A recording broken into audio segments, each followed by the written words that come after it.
दोस्तों राधे राधे। एक कथा आती है राम कथा में माता सबरी की। जैसा आप लोगों को मालूम है कि राम कथा में माता सबरी जो है राम जी के अनन्य भक्त थी और राम जी जो है उनको दर्शन देने के लिए खुद उनके कुटिया पे आते हैं, जहाँ पे माँ सबरी ने प्रेम भाव में उनको जूठा बेर खिलाया। यहाँ तक आप लोग सभी लोग जानते हैं। और दीपावली का टाइम आता है तो सारे लोग अपना स्टेटस भी लगाते हैं, राम आएंगे तो अंगना सजाऊंगे। ये माँ सबरी के ऊपर प्रेरित यह गाना है। और माँ सबरी से इतिहास से जुड़ा हुआ एक और कहानी है जो शायद आप लोगों को पता नहीं है, बहुत सारे लोगों को बातें पता नहीं है। ये शादी से जुड़ा हुआ माता सबरी से कथा है। माँ सबरी का जब शादी होने वाला था तो माँ सबरी के पिताजी जो थे वो भील थे और वो जंगल के सारे जानवरों को इकट्ठा करते हैं और एक बाड़ा बनाते हैं और उस बाड़ा में जो है सारे जानवरों को इकट्ठा करते हैं। और यह दृश्य जब माँ सबरी देखती है तो वो अपने माँ से पूछती है, माँ इतने सारे जानवरों को क्यों इकट्ठा किया जा रहा है? तब माता सबरी की माँ ने बोला, माँ बेटी से कल तुम्हारी शादी है और शादी में जो बाराती लोग आएंगे उनके भोजन में इन्हीं जानवरों का मांस जो है परोसा जाएगा।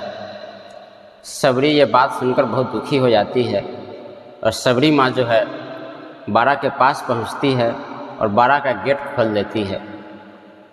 जब बाड़ा का गेट खोला जाता है तो सारे जानवर जंगल की तरफ भागते हैं और उन जानवरों के अंदर से दुआ निकलती है कि जाओ सबरी, जिस तरह से तुमने आज मुझे मुक्त किया है आने वाले समय में भगवान तुम्हें मुक्त करेंगे। और माँ सबरी अपने घर का परित्याग कर देती है। माँ सबरी अपने सुख के लिए नहीं चाहती थी कि इतने सारे जानवरों की हत्या हो, अपने स्वार्थ के लिए इतने सारे जानवरों को दुख से गुजरना पड़े। लेकिन आज के माहौल में शादी विवाह का मौसम चल रहा है अभी पूरे भारत में, और कहीं इंगेजमेंट हो रहा है, कहीं शादी विवाह हो रहा है, किसी का एनिवर्सरी हो रहा है या बर्थडे आ रहा है, तो क्षणिक सा सुख के लिए लोग जो है अपने स्वार्थ के लिए जीवों की हत्या कर रहे हैं। अधिकांश शादी विवाह में मैं जा रहा हूँ तो लोग मांसाहारी और शाकाहारी दोनों की व्यवस्था करते हैं। मुझे कहना है कि आप मांसाहारी की व्यवस्था ही क्यों करते हैं? किसी के जीव की हम लोग राम जी को मानने वाले, माता सबरी को मानने वाला, एक छोटी सी जो कथा थी ये हमें बहुत कुछ सिखलाती है और सत्य मार्ग पर चलने की प्रेरणा देती है। जीव हत्या कहीं से भी जायज़ नहीं है। हमारे हिंदू रीति रिवाज में विवाह जो होता है एक यज्ञ की तरह होता है, एक अनुष्ठान होता है। हमारे 16 संस्कारों में जो है विवाह भी एक संस्कार होता है और इस संस्कार में लोग मांस मछली खाकर इस यज्ञ को अपवित्र करने का कार्य करते हैं।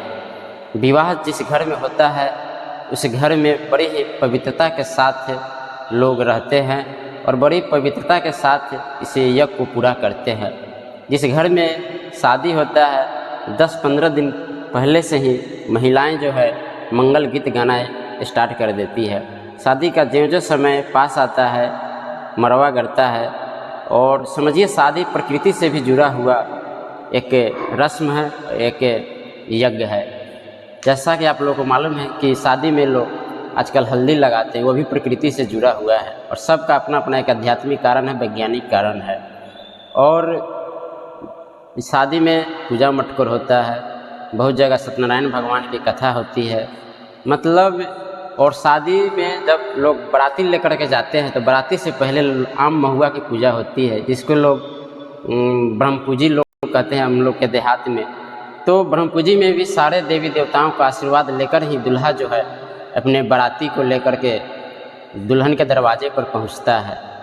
तो कहीं से भी मांस मदिरा का जो है के धर्म में अलाउ नहीं है और वो भी शादी विवाह जैसे माहौल में और किसी भी शुभ कार्य में ये सब उचित नहीं है और जायज़ नहीं है। शादी विवाह यज्ञ होता है और उसमें दूल्हा दुल्हन जो होता है और लक्ष्मी और भगवान श्री हरि का मतलब रूप होता है, मतलब नारायण और लक्ष्मी का रूप होता है। इस भाव से हम लोग स्टेज पे दूल्हा और दुल्हन को दर्शन करते हैं। तो आप बताइए क्या ऐसे कार्य में ये सब शोभा देती है? राम जी का विवाह था कल, विवाह पंचमी था। उनके विवाह में तो ऐसा नहीं हुआ था, लेकिन हम लोग राम जी के अनुयायी है, कृष्ण जी के अनुयायी है, तो फिर ऐसा क्यों करते हैं। माता सबरी जो है घर का परित्याग करती है और परित्याग करने के बाद वो महर्षि मतंग ऋषि के आश्रम के पास पहुंचती है। मतंग ऋषि जो है सबरी को अपने आश्रम में स्थान देते हैं। संतों का काफ़ी विरोध होता है कि एक लेडीज़ को आश्रम में नहीं रखा जाए, लेकिन संत तो संत होते हैं, वे माँ सबरी को अपने आश्रम में स्थान देते हैं और मतंग ऋषि ही माता सबरी को जो है राम नाम का मंत्र दिया और उस मंत्र के प्रभाव से राम जी को अपने भक्त से पैदल ही मिलना पड़ा। उसके बाद की कहानी आपसे लोग सारा जानते हैं। हम लोग कहते हैं अहिंसा ही परमो धर्मा है, दया धर्म का मूल है, पाप मूल अभिमान, तुलसी दया न छोड़िए जब तक घट में प्राण। तो ये सारी बातें जो है अपने जीवन में हम लोग क्यों नहीं धारण कर रहे हैं। जब आप लोग मांस खाते हैं तो आपका दया कहाँ दिखता है, अहिंसा कहाँ दिखता है। बहुत सारे बातें सिर्फ कहने के लिए नहीं होती है, करके दिखाने के लिए होती है। तो आप लोगों से गुजारिश है कि इस अगर चीज़ लोग कर रहे हैं तो मत कीजिए, क्योंकि कर्मदंड किसी न किसी रूप में मिलता ही है। तो आप लोग खुद समझदार हैं। मिलते हैं किसी दूसरी वीडियो में अध्यात्म से जुड़ी हुई इसी तरह के वीडियो में। तब तक जय श्री कृष्णा, राधे राधे।